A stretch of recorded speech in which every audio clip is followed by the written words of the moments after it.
You are about to step into the Berel Solomon podcast show. No fluff, talking about greatness, talking about wealth, talking about how to become the #1 man or woman in your space. Let's roll. For real Jewish businessman. Shout out to homie Solomon. Nobody was following that, everybody follow him. For real Jewish businessman.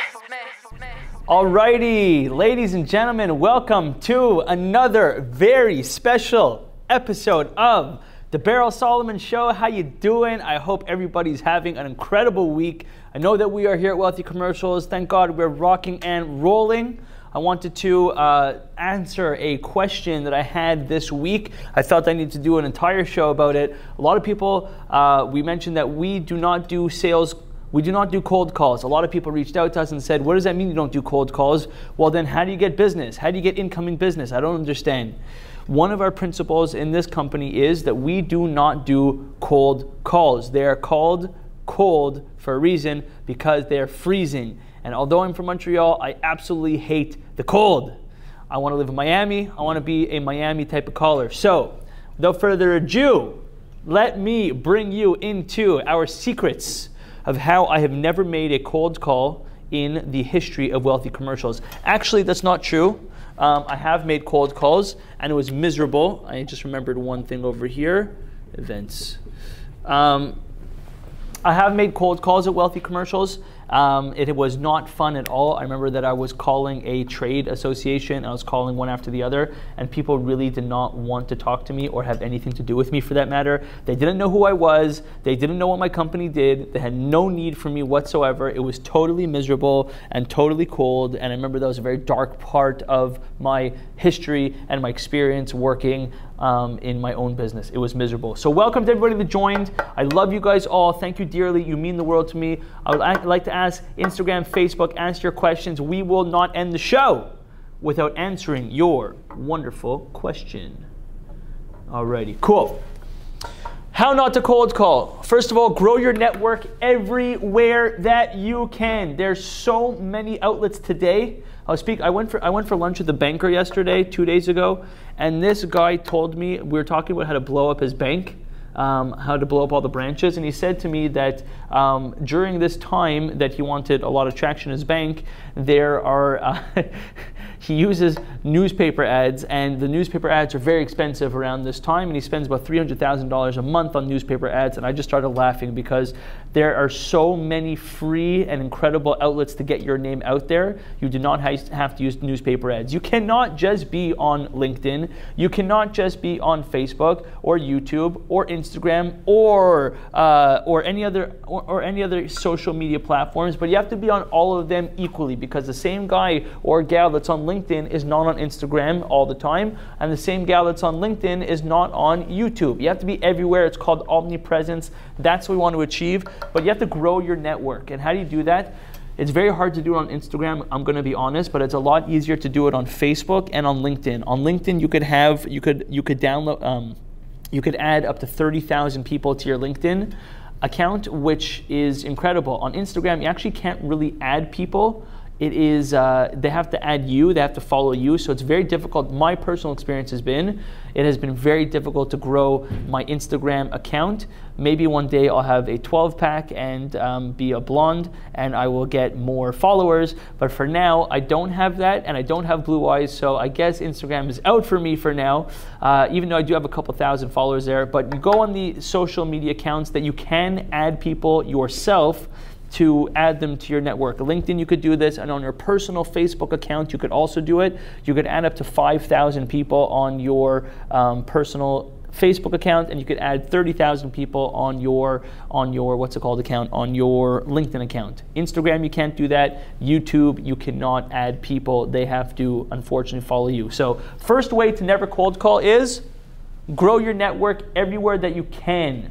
Operative word on can, all right? Next, make a lot of noise. It's not good enough just to have a Facebook group or to have a LinkedIn profile, but you got to make a lot of noise, because when you are just like everybody else and sitting on the sidelines, nobody's reaching out to you. It's like the law of physics, right? Whatever you put into it, for every reaction is an equal, for every action is an equal and opposite reaction, right? So if you're very quiet on LinkedIn and on Facebook, guess what? LinkedIn and Facebook is going to be quiet to you. But if you're loud and if you're noisy and you're generating, movement and traction and excitement and you're posting all the time, then people will start to follow you. People will start to like your content. They'll start to comment on your content, share it. They'll private message you, and you're creating that traction. So again, for every action, there is an equal and there's an equal reaction. So add as many people as you can get to, and add as many guys. I'm taking questions on Instagram and on Facebook. Please answer them. Please leave us your questions. We will not leave until we have all of them answered. Next. Make a lot of noise. Don't be scared of making a lot of noise. By the way, here's a secret, okay? Nobody cares about you. People care more about their toothache than they care about the earthquake that just hit Africa and killed 1 million people, or the tsunami and wherever. People care about their toothache more. Nobody really cares about you. Nobody cares about you making mistakes. Nobody cares about your ads. Nobody cares about your business. But they care. So don't be scared to do things consistently. I know a lot of people are saying out there that you should just post once a week or twice a week to keep people engaged.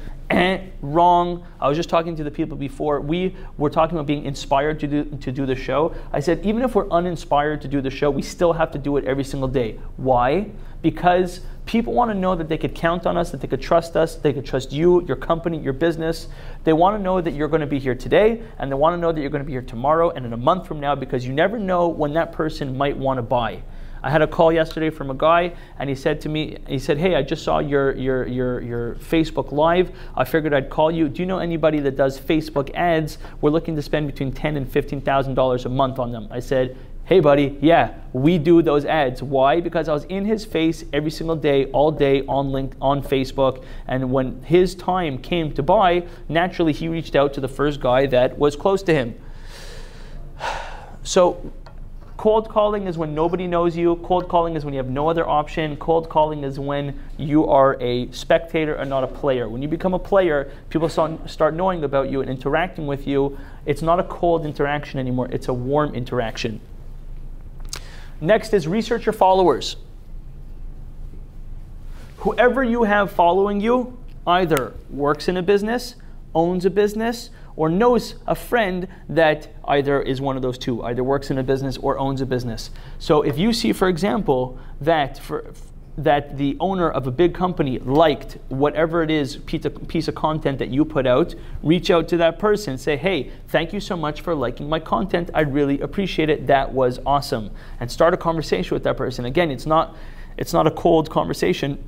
It's not a cold call, because they already know you, they already liked you, they already engaged with you, and that person is ripe for the picking to start a conversation with. It's a whole different conversation. They know your name, they know your face, they know your style, and they like you. So research your followers, see who it is that is talking to you, see who it is that is liking your stuff, and don't be afraid to reach out to those people, because that, I consider that a warm lead. Every person for me, by the way, I mentioned this in New Jersey, I mentioned this a few times, if only LinkedIn put, instead of likes, so you get 40 likes or 180 likes on your content, if they called it leads, you got 40 leads from that piece of content, you had 180 leads from that piece of content, you would be wealthy, all right? Every time somebody likes my content, I consider that a lead. Ask your clients for referrals. Your clients are your very best form of advertising. Why? The number one reason why people buy, believe it or not, is not because of price, is not because of product, it's not because of you, it's because they do not believe that what you are promising is going to deliver what they need. If people were absolutely 100% positive and sure that what you are offering is going to lead to more dollars for them, or satisfy a need that they absolutely have, they will buy from you. For example, if I'm selling marketing packages to people, I'm selling our video packages to people. If they have a doubt in their mind that when they go spend the money with us that they're not going to make that money back, they will not buy. But if they know that they're going to spend their money with us and they're going to recuperate their investment, they're going to want to spend as much money as possible, because they understand that much more money is coming from them. The best way for them to be convinced of that is for them to speak to their friends who have worked with you. Think about it. Why would you go to a restaurant? Because you saw it on a billboard, or because your friend told you that it was amazing? You trust your friends, you trust the people around you, that when they say, hey, work with Berel from Wealthy Commercials, or work with Sarah from whatever, I worked with her too, she was great, you are going to be more likely to trust and go with that client, with that person, because there's a trust factor there. There's already a chemistry there, and their friend has already vetted you and taken the risk out of the decision. So ask your current clients, everybody that you know knows, for example, for us, I know a dozen video production companies. Why? Because it's my space. They're my competitors. They're my friends. They're my frenemies. I know who those people are. The same with any other law firm. They know who their friends are. They have competitors. They have friends. They have people in the same industry, in the same space. There's people, and ask your clients for referrals. Now you have to do a good job for them. If you don't do a good job, don't ask for a referral. But by the way, you could actually ask for referrals even before you close the deal. That's something that's really cool. If you meet with somebody and say, hey, who else is in this space that I could go to? You don't have to close the deal before you ask for a referral. Don't cold call, ask for referrals. Don't be scared of competitors. What do I mean about this one? People think that I'm crazy, that I post every single move. By the way, my handwriting is not that bad. I'm writing with my left hand. Usually I'm a righty. But we're going to set this up on the other side tomorrow, so I don't look, you know what. Don't be scared of competitors. A lot of people do not want to share what they're doing because they're scared of their competitors. I want all of my competitors to know what I'm doing, because I want them to know that there's no room for them in this market, that there's no space for them anywhere. Let me tell you, anybody who's watching this, you're in the nursing home video business, you're making videos for other people, you're in the healthcare space, you're playing in our field, I'll tell you right now, we're going to own and dominate the space. There's no room for you to go home, because we will win. We're bigger, we're faster, we're stronger, we want it more, and we will win with God's help.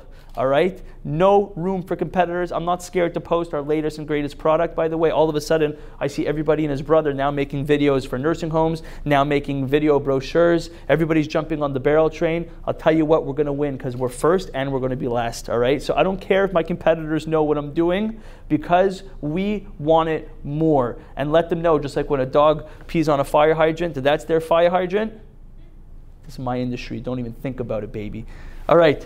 Don't be scared of competitors. Don't let that make you crawl into a small little hole and die and not share with the world that's going on. Because you know what? If 100 potential clients hear of it and one competitor hears about it, to me that's more valuable than staying quiet and staying small.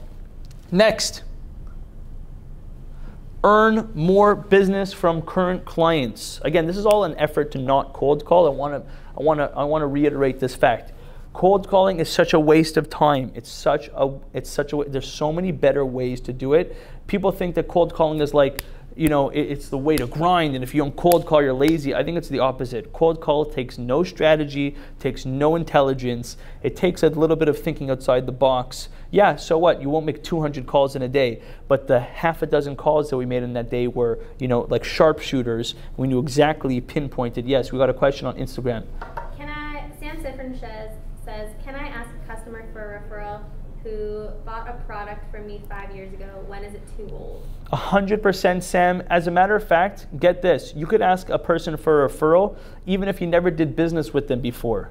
Meaning, you see somebody that's in a business, and even if they say no to you, you could still ask them for a referral. You could ask your mother for a referral. Of your father, it's called a power base. You have to work your power base so they give you people, because again, it's all relationship based, right? If a person trusts you, then they're going to trust the advice that if a person has a friend that they trust, and that friend refers them to you, well then you are already in the circle of trust. Trust is probably the biggest factor of making a sale. Not product, not price. Why do people buy Apple products, Apple computers? Because they trust that the thing is going to work today, tomorrow, and in 5 years from now. They trust the product. That's what you have to establish. Trust in the people that you know. You don't even have to work with them. They don't even have to have anything to do with their industry. When I used to be in the nightclub business before I was observant in my Judaism, I remember whenever I was like 16 or 17 years old when I was promoting at nightclubs, whenever I wanted to, and that's in Montreal, I know for all the Americans watching, you're shocked about that, but I mentioned before, in Montreal, the legal drinking age is really just a suggestion. They suggest you should be 18, but we'll let you in the club if you're 16. Depends how good your fake ID was. So again, when I used to go to the club owners to ask them for business to do parties in their nightclub, I looked like a kid, and I had to somehow establish credibility. So I would always find a mutual friend. I would find somebody that knew that club owner, that worked at that club owner, or that supplied that club owner, and I would say, hey, could you introduce me to Giovanni? Could you introduce me to Lino? Could you introduce me to whoever it was in order to get into that nightclub? So you establish a third-party connection that right away establishes trust. Again, this is all an effort to never cold call again. It is cold for a reason. Question.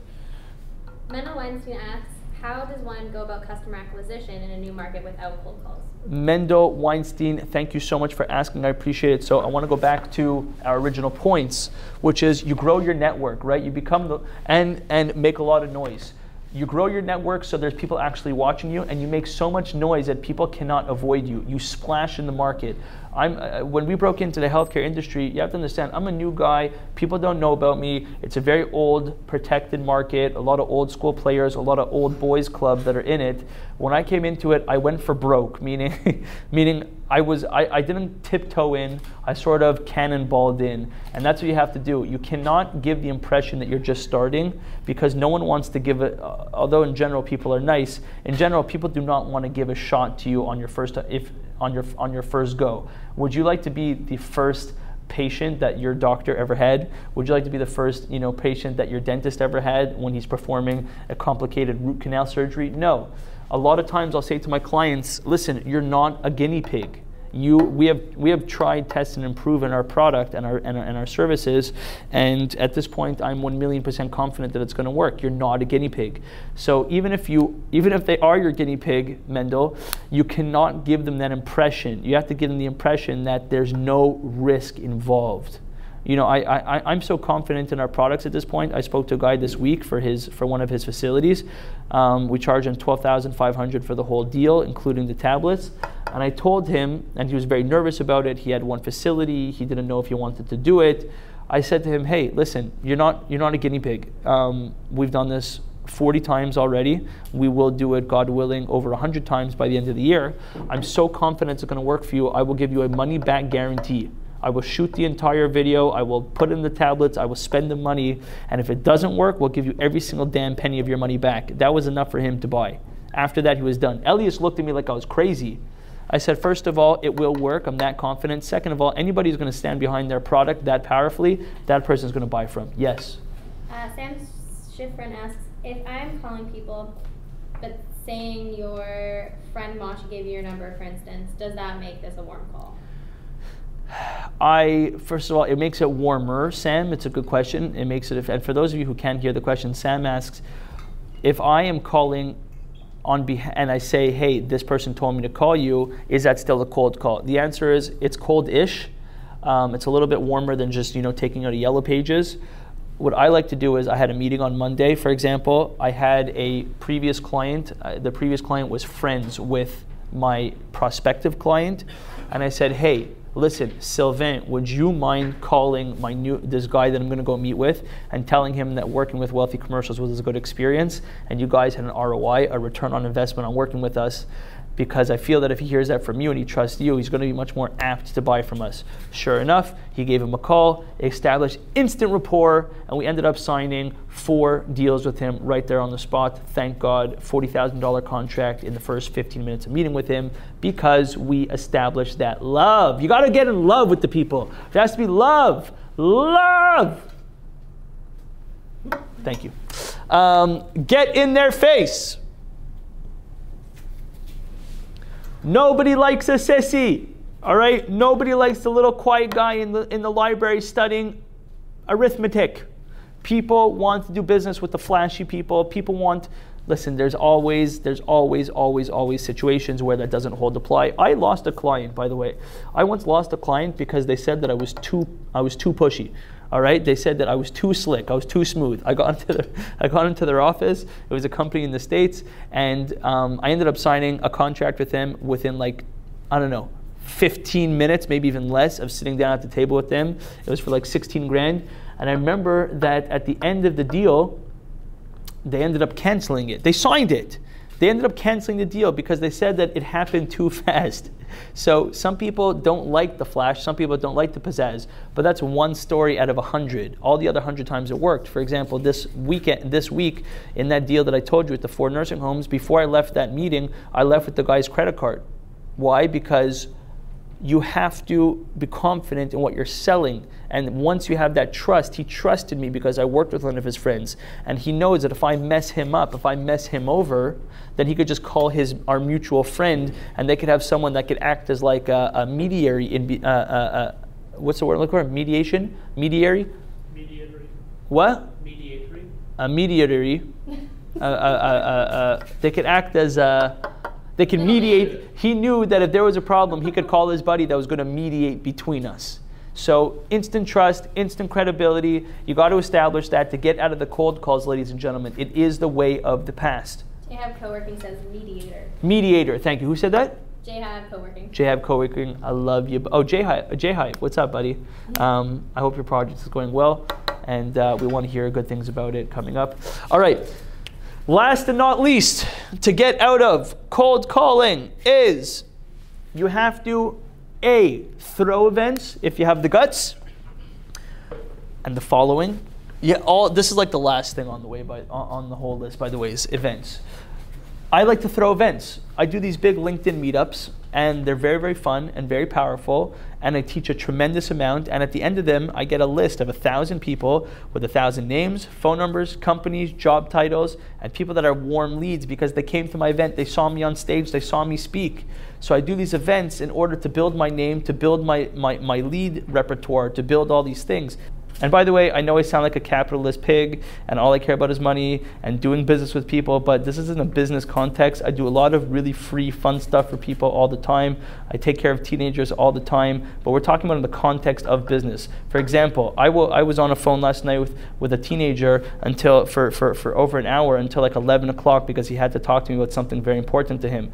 There was no money exchanged. There was nothing exchanged there. It was just out of the goodness of my heart. If I sound capitalistic, it's because I want to help you in these shows make more money so we could finally leave poverty and get out of our poverty mentalities and make something and be able to give not only for my immediate needs but give to the people around me and have an overflow of abundance. All right, events, make events, you speak at them, be the guy. At the very least, go to events. Be involved in, I mentioned this yesterday, trade associations. Don't be cheap, buy a booth, be out, be seen, be live, and people will begin to react with you. Again, for every action is an equal and positive reaction. If you want inbound, you first have to do outbound. God bless. Let's make our businesses, our careers great again, and let's become wealthy together. Take care. Have a great day. Question? Two more questions. Oh man, I had such a good ending. You guys are ruining it. Yes, I'm just joking. What's up? What's up, SZ? If I'm posting on LinkedIn to make noise, should I be selling my service only or giving opinions, etc.? You should not be doing either, Sizzle Popcorn, or as we call you now, Sizzy Pop. You shouldn't be selling, that's for sure, and you definitely should not be giving opinions, but you should be sharing unless you're uber successful, which I know that you are, but you should be selling you should be sharing your experience. Like I'm going to give a shout out to David Nathan. I hope he watches this. I'll know if he watches this because he's going to reach out to me. I have a buddy, David Nathan. The guy started posting what's going on in his business. He posted today that he's going to go visit somebody. I'm actually going to tag him because I want him to see this. David Nathan. Can't find him. Too bad, David Nathan. Today he posted a video of himself in the morning with his wife drinking a cup of coffee, strategizing for their business for the day. Then he posted a picture of himself walking out of his office, going to go meet with a prospective client. I love that. I get to share his journey. It's so sweet. It's so rich. It's so interesting. Reminded me that I actually want to do more of that stuff because I'm getting more into like this type of format, which is like this, more like teaching, but I feel that I'm at a point where I could teach. I feel that, again, if you want to become a 100 millionaire, don't follow me because I haven't been there yet. But if you want to start a business in 18 months, generate we're a little bit more now. We're almost 20 months. We generated $1.4 million in sales in 20 months. If you want to do the same thing, then follow me. But meaning listen to what I'm telling you, because this is what I did to get where I got to. So events, recap, how not to cold call, grow your network everywhere that you can. Yes, we have another question. Sam Schifrin asks, how do you apply this concept to selling items worth only a few $100s? You got to sell a lot of items worth a few $100. That's one of the reasons why I went into this business and not selling, I don't know, hot dogs. And if I were to sell hot dogs, I would sell them by the container load to IGAs. Meaning, if you're in the popcorn, this is a popcorn business, what I would do if I was you is I wouldn't try to sell B2C, business to consumer, meaning to individuals. I would sell to Costco's, Walmart's, big giant retail stores, Couche-Tard, giant, 7-Eleven. I would sell to the big chains and get your stuff in there. That way, even though you're selling a couple $100 product, if you're selling a container load of it, it could be worth up to whatever it is, $50,000, $100,000. That's my suggestion. Don't sell onesies. Don't sell onesies. You don't have enough time in a day. And if you are going to sell onesies, you have to go big, meaning Belle Province, it's a big hot dog chain in Quebec. They sell hot dogs, but they have hundreds and hundreds and hundreds of outlets that sell these hot dogs. So you have to go really, really, really big if you're selling stuff that's really, really, really small. All right. Thank you, guys. God bless. Can't wait to see you tomorrow. No, we have no show tomorrow. Guys, if you're watching this, we're doing a huge event in New York, August 1st. We're doing a LinkedIn meetup. We're expecting 1,000 people at it. The past two have been incredible. This one is going to be off the flippin' charts. You could follow this on YouTube. You could follow this on LinkedIn. You could follow this on Instagram. You could follow it on Facebook. And we will be launching in about, Grace, what do you think, at the end of next week? At the end of next week, we'll be launching on every podcast platform you could imagine. You could plug me in when you're working out, plug me in the car. Just please don't plug me in the bathroom. Thank you. God bless. Have a great day.